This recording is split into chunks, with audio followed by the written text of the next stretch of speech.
নমস্কার বন্ধুরা, আজকে বাজার থেকে কুমড়ো নিয়ে এসেছি, একদম কচি কুমড়ো আপনারা দেখতে পাচ্ছেন। আর একদম অলগ ভাবের কুমড়োটা। আজকে ছোট কুমড়ো নিয়ে এসেছি।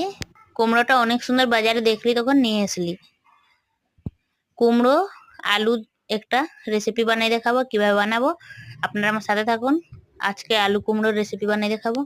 এখানে সব কেটে ধুয়ে রেখেছি, কুমড়ো আলু পেঁয়াজ কুচি সব করে রেখেছি। তেল গরম হয়েছে, দিয়ে দেবো তেজপাতা, শুকনো লঙ্কা, পাঁচফোড়ন, পেঁয়াজ কুচি দিয়ে লাড়াচাড়া করে আলু দিয়ে পরিমাণ মতো লবণ দিয়ে লাড়াচাড়া করে ঢাকা দিয়ে দিয়ে ভেজে নেব। ঢাকা দিয়ে দিয়ে আলু ঠিক করে ভেজে নেব। তারপরে দেব কুমড়ো। আলু ঠিক করে ভাজা হয়ে গেছে, দিয়ে দেবো কুমড়ো, পরিমাণ মতো লবণ দেবো, হলুদ দেবো, লাড়াচাড়া করে ঢাকা দিয়ে দিয়ে ঠিক করে ভেজে নেব।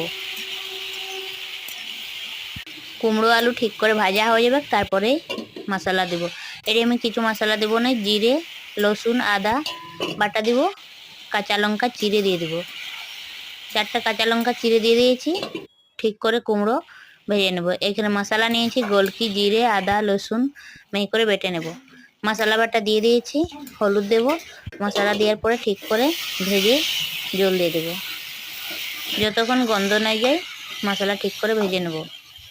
মশলা ঠিক করে ভাজা হয়ে গেছে, আপনারা দেখতে পাচ্ছেন। দিয়ে দেবো জল। বেশি জল দেবো না, অল্প জল দেবো।